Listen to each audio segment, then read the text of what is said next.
이는 하나님을 알만한 것이 그들 속에 보임이라. 하나님께서 이를 그들에게 보이셨느니라.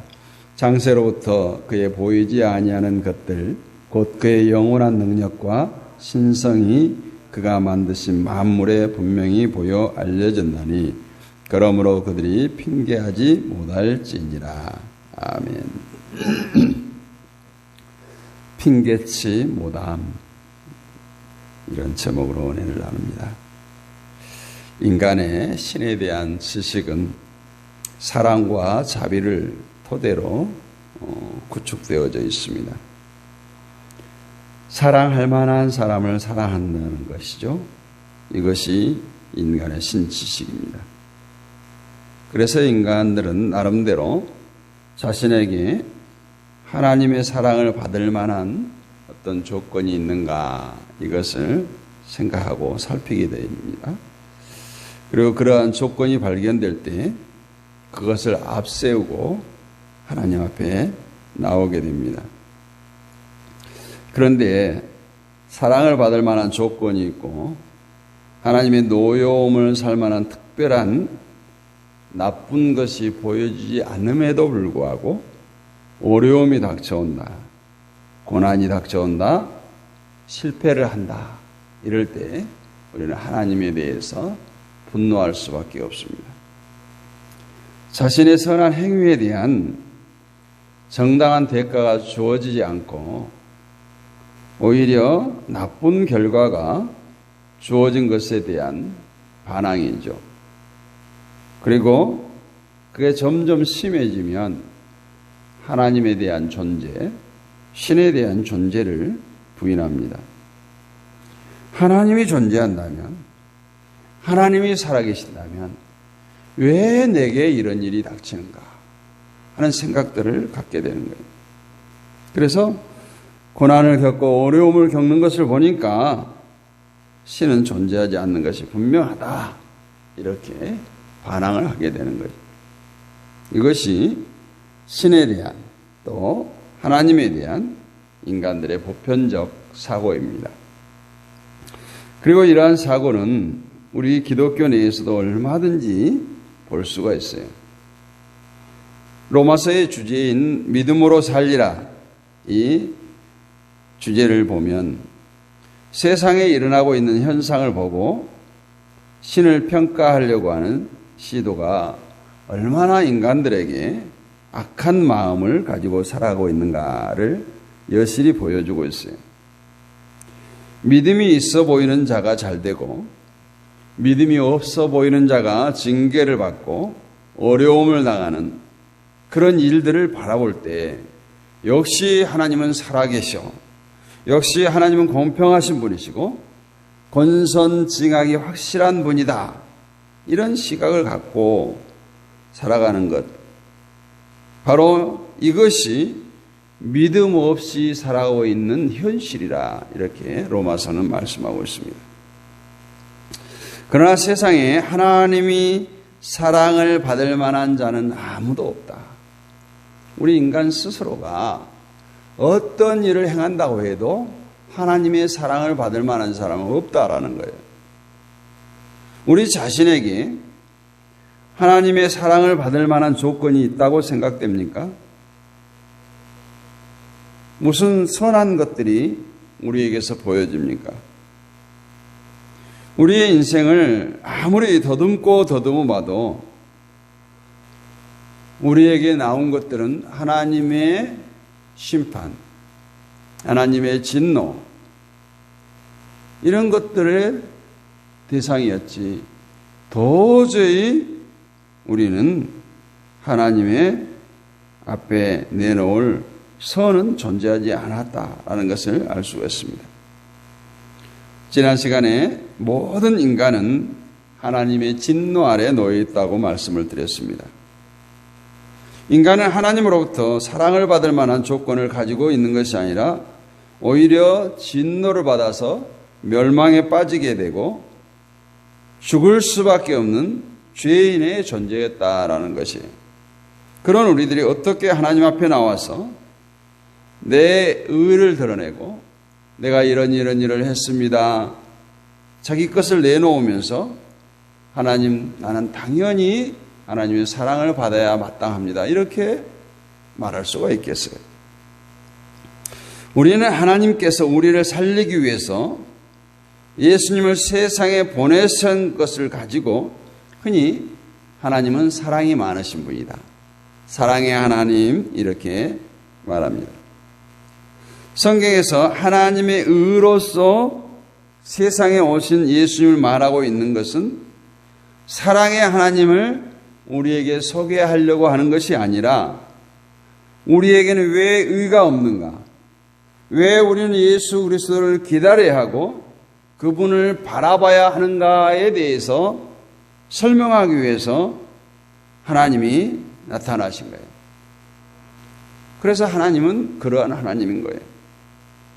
만약 우리가 이것들을 다 깡그리 무시하고 하나님의 사랑을 말하면서 하나님은 사랑이시라, 사랑만 주신 것에 대한 감사를 요구한다면 우리는 결국 고개를 들고 떳떳하게 감사합니다 내뱉으면서 감사할 거리가 주어진 자신에 대해서 나는 하나님의 사랑을 받고 있다, 이러한 자부심을 갖게 될 것입니다. 그리고 나보다도 감사할 조건이 적은 그런 형제 자매, 그런 성도에 대해서 우월감을 갖게 되고 저 사람은 무슨 잘못해서 저런 고난을 당할까 이렇게 생각을 한다는 거예요. 그러나 우리 성도들의 감사는 하나님의 진노 속에 드러난 감사를 말하는 거예요. 그래서 감사합니다로 끝나는 감사가 아니라는 거예요. 하나님의 진노를 아는 성도는 진노 아래 마땅히 죽어야 할 죄인에게 다가온 예수 그리스도의 그 구원과 사랑에 대해서 부끄러움을 느끼는 사람이에요. 그리고 자신에게는 하나님의 사랑을 받을 만한 의가 전혀 없기 때문에 예수님께서 오셔야 했던 이 한 사실에 대해서 감사하면서 더욱 자신의 더러움과 악함을 깨달을 수밖에 없습니다. 이것이 진실된 성도로서 하나님의 사랑을 알고 감사하는 자세입니다. 그렇기 때문에 모든 인간이 하나님의 진노 아래 있는 이상 악한 일을 했기 때문에 지옥 가고 선한 일을 했기 때문에 천국 가는 것이 아니에요. 이미 모든 인간이 악한 죄인이고 지옥을 가야 할 처지인데 그 속에서 또 악한 자를 찾는다, 선한 자를 찾는다. 이것이 모순된다는 거죠. 설마 하나님은 사랑의 하나님이신데 좋은 일을 하고 착한 일을 하는 사람을 천국에 보내지 않겠는가? 이런 생각은 인간이 설정해 놓은 하나님에 대한 지식에 불과합니다. 성경에서는 악한 일을 했기 때문에 지옥에 가는 것이 아니라 예수 그리스도를 믿지 않았기 때문에 지옥에 간다고 기록하고 있어요. 오늘 본문 말씀을 보면 이는 하나님을 알만한 것이 그들 속에 보임이라. 하나님께서 이를 그들에게 보이셨느니라. 장세로부터 그의 보이지 아니하는 것들 곧 그의 영원하신 능력과 신성이 그가 만드신 만물에 분명히 보여 알려졌나니 그러므로 그들이 핑계하지 못할지니라. 하나님을 알만한 것이 저희 속에 보인다. 이것은 인간들이 하나님을 알고 있다는 의미로 말하는 것이 아니라 인간의 종교성에서 나타난 하나님에 대한 지식을 의미하고 있어요.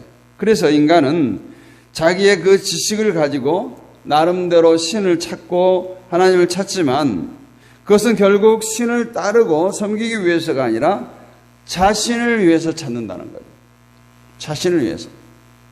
그러니까 세상에 많은 신들을 찾는 그런 사람들과 똑같은 마음으로 하나님을 찾는다는 거예요.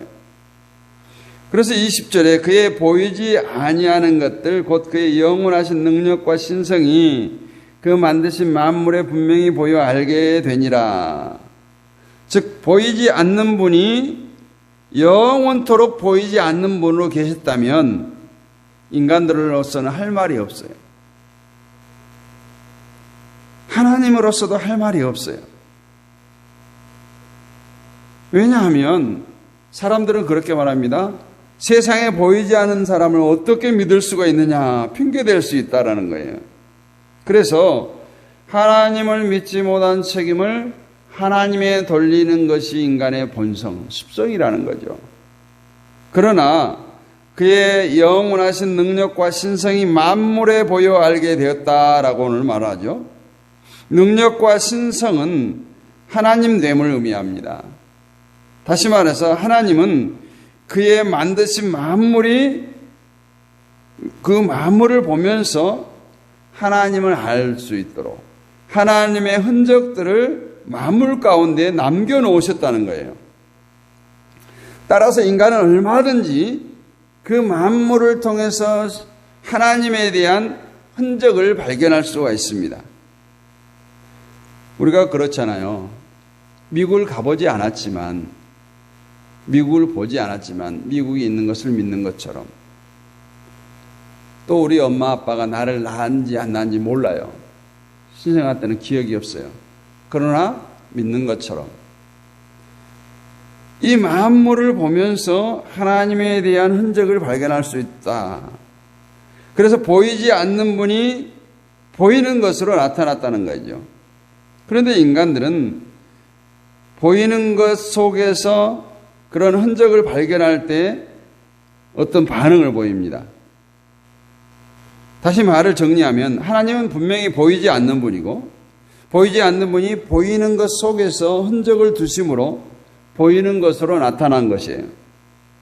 그러나 보이는 것이 하나님이라는 것은 아닙니다.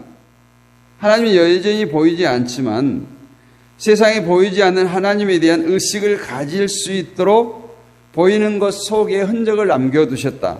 이렇게 말씀하고 있어요. 따라서 제대로 된 사람이라면 보이는 것을 통해서 하나님에 대한 의식을 가졌다면 보이는 그것을 하나님으로 섬기는 것이 아니라 보이는 것을 통해서 보이지 않는 하나님을 찾아가는 것이 정상적인 인간의 모습이라는 것이. 그런데 인간의 신에 대한 지식은 어떤 방향으로 끌고 갑니까? 그냥 보이는 것을 믿어버리는 거예요. 이것이 21절에 말하는 대로 하나님을 알되 하나님으로 영화롭게 아니하는 인간들의 모습입니다. 하나님이 만드신 만물을 통해서 창조주가 있다. 보통 믿지 않는 사람은 조물주라는 표현을 해요. 그것들을 만드신 분이 있다 생각하면 그 만드신 분을 찾고 그 만드신 분을 믿어야 되는데 그 현상들, 보여지는 것들을 믿고 그것들을 우상화한다는 거예요.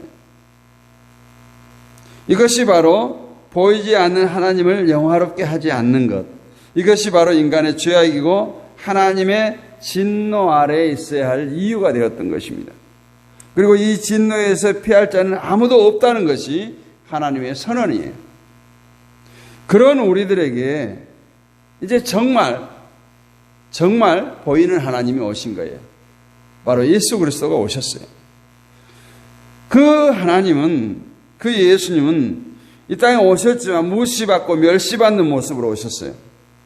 그리고 세상에서 고난을 받고 죽으셨습니다.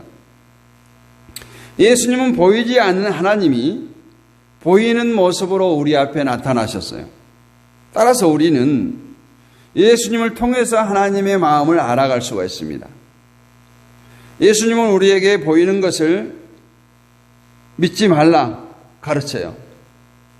그런데 세상 것을 완전히 초월한 모습으로 오십니다.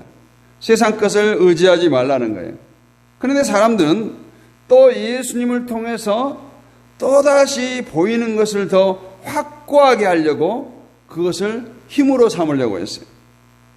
이것이 바로 멸망받아야 할 인간의 모습에 지나지 않는다는 것을 우리가 기억해야 합니다. 결국 하나님을 보이는 것으로 섬기면 그것은 우상이 되는 거예요.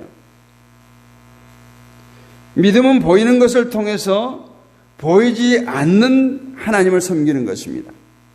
그런데 애당초 우리에게 이러한 자질이 전혀 없었던 것이죠.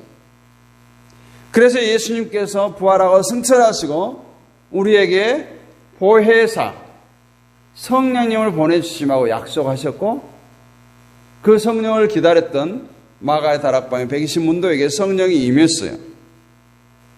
성령이 오셔서 우리의 믿음 없음을 깨닫게 하시고 우리 자신의 모든 것을 포기하게 하시고 오직 예수 그리스도의 의만 바라보게 했던 것, 이것이 성령의 역사예요.